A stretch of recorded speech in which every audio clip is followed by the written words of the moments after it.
네. 먼저 현안 중에서 세모녀 자살 사건에 대한 현안을 먼저 말씀드리고 그 다음에 기초연금에 대한 입장을 말씀드리겠습니다. 지난달 26일 서울 석촌동에서 생활고를 비관한 세모녀 자살 사건에 대한 해결책으로 한 달간 복지 사각지대에 대한 특별조사를 실시하겠다고 하는데 그럼 그동안은 제대로 파악을 못했다는 뜻입니까? 아닙니다. 저희들이 계속 이러한 것들의 사각지대를 관리를 하고 개선시켜 왔습니다. 그런데 이번에 이러한 중체대한 사건이 발생한 것을 계기로 다시 한 번 더 재점검을 하고자 하는 입장으로 좀 이해해 주셨으면 합니다. 본 의원이 2013년 4월 10일 날 대표 발의한 기초생활보장법 개정에 대해서 혹시 알고 계십니까? 구체적인 내용은 제가 네, 관심이 좀 부족하시군요. 제가 한 개정안의 핵심은 수급권자 선정 기준에서 부양 의무자 기준을 제외하고, 즉 폐지하고 소득 인정액이 최저 생계비의 120% 이하인 사람으로 이렇게 수급자의 범위를 확대하는 그러한 내용의 법안을 발의했습니다. 그렇게 한다면 이번에 자살을 하신 그 세모녀 가족들도 차상위 계층으로서 수급권을 받을 수 있게 되었습니다. 어떻게 생각하십니까? 네, 이번에 그 세모녀 사건 분들의 경우는 보양 의무자 조건하고는 관계는 없는 걸로 알고 있습니다. 그리고 지금 이 세모녀 사건 분들의 경우에도 저희들이 파악하기로는 긴급 복지 지원의 대상이 되시는 걸로 그렇게 추정을 하고 있습니다. 그러니까 긴급 복지 지원은 6개월 뿐이잖아요. 6개월 이후에 급여의 상황이 개선되지 않으면 똑같이 그러한 상황에 처하는 거잖아요. 이제 저희가 지금 추정을 하기 때문에 기초 급여 대상이신지에 대해서 저희가 확실하게 말씀을 못 드립니다만은요. 그 상황, 지금 골절로 인해서 어머니가 일을 못 하시고, 그리고 첫 딸이 고혈압 당뇨 환자이고, 오랫동안 이렇게 병을 알아왔고, 둘째 딸이 신용불량자로서 참, 장관님, 답변은 그만하셔도 되겠습니다. 충분히 가능성은 있다고 생각합니다. 시간이 좀 부족하네요.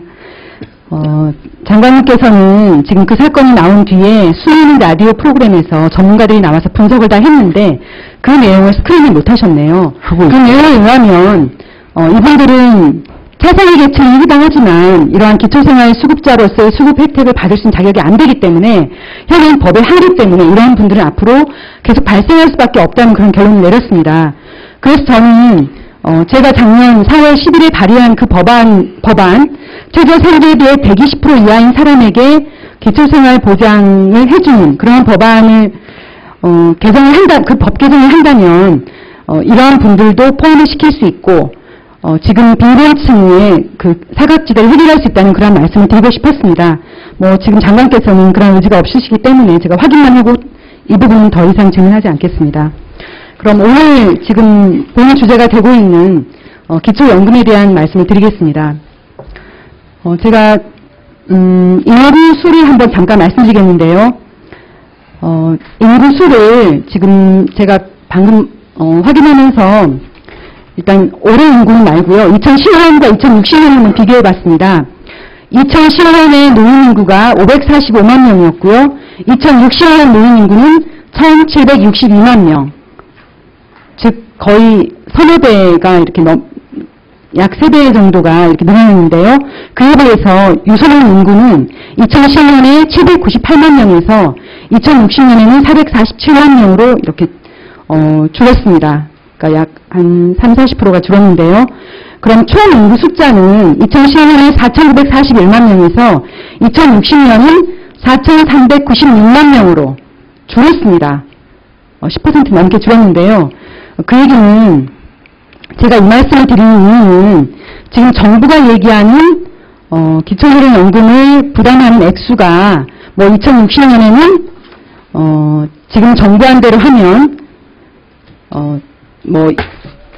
228조가 드는데 지금 야당 안으로 하면 260조가 들기 때문에 42조가 더 든다. 그래서 안 된다.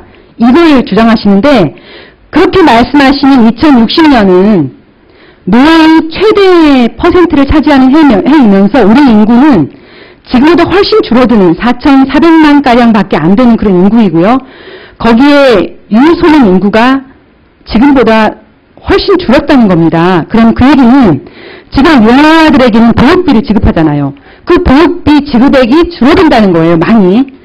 그러니까 지금보다 30-40%가 줄어든다는 거고요. 또 소년들에게는 초등학교니까 무상교육을 하잖아요. 그럼 그 비용이 줄어든다는 겁니다. 즉 정부는 노동만 개선을 했지 영유아와 소년들이 줄어서 정부의 재정 부담이 줄어드는 그걸 개선하지 않은 거죠. 그 줄어드는 것을 생각하면 노인들에게 이렇게 더 주고도 돈이 남아요. 왜냐하면 인구가 총 줄었기 때문에. 왜 이런 것을 상대적인 걸 개선하지 않고 노인 인구가 늘 것만을 계산해서 기초연금액이 늘 것만을 부각해서 말하는 것은 지금의 정부안을 합리화하기 위한 궤변이라는 겁니다. 그래서 저는 지금 정부가 얘기하는 정부 예산이 부담이 늘어난다.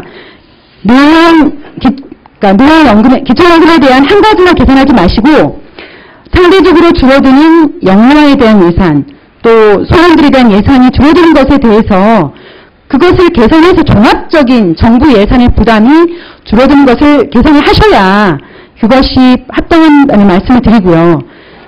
첫 번째, 그래서 정부가 얘기하는 예산이 부족하다 이런 얘기는 다 거짓말이라는 것입니다. 그다음에 두 번째는요.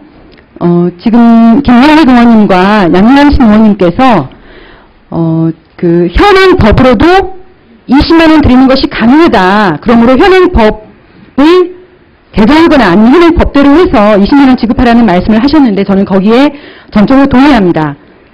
그러면서 조금 더 설명을 드리면 아까 말씀하셨듯이 기초노령연금법 제5조에 보면 연금액은 국민연금법 제51조 1항 1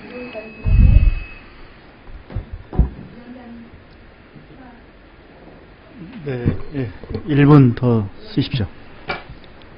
100분의 5라는 그 조항을 100분의 10으로 고치면 당장 현재 기초노령연금을 받고 계시는 노인인구 70% 분들에게 당장 20만 원 지급이 가능합니다. 그리고 기초노령연금법 제3조에 보면 연금 지급 대상은 65세 이상인 자로서 소득 인정액이 대통령령으로 정하는 금액 이하인 자에게 연금을 지급한다. 즉 몇 프로에게 지급할 것인가는 대통령령으로 권한을 줬습니다. 그러므로 올해는 70%를 하지만 앞으로 예산 사정에 따라서 80%, 90%, 100%까지 늘릴 수 있다는 것입니다. 그러므로 현재의 법도 일단은 이대로 하고 당장 20만 원을 지급하시고 필요하다면 그 법을 그 부분만 개정을 해서 지급을 하시고 그리고 3조를 원용하면 앞으로 100%까지 갈 수 있는 즉 공약을 지킬 수 있다는 것입니다. 저는 이것을 예, 한 가지만 말씀드리겠습니다. 저희들이 많은 그 고령화 그런 것들을 연구를 하고 검토를 합니다만은 이 어떤 교육비나 어떤 그 유소년 인구의 감소 이런 것들도 다 감안을 해서 계산을 합니다. 그래서 종합적으로 보고 그 다음에 어떤 인당 세부담이나 사회부정 부담을 해서 사회부정위원회에서도 그러한 발표를 했습니다. 그래서 여기에는 의원님, 여기는 그 기초연금에 대한 재정 추계입니다. 전체 고령화 효과에 대한 재정 추계를 할 때는 저희들이 그걸 다 포함해서 합니다. 그래서 재정이 부담스럽다는 말을 하실 때는 재정 부담이 줄어드는 것을 같이 얘기하셔야죠. 왜 그 얘기는 뺍니까?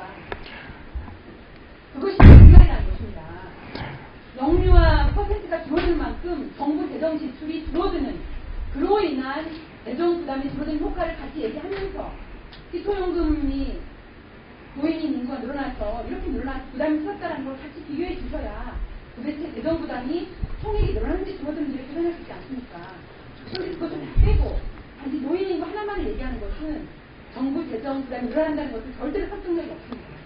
예, 그 연금이나 건강보험이나 이러한 것들이 그 교육비 감소보다 훨씬 더 초과한다 이런 계산들은 저희가 갖고 있습니다. 필요하면 저희들이 제출하도록 하겠습니다.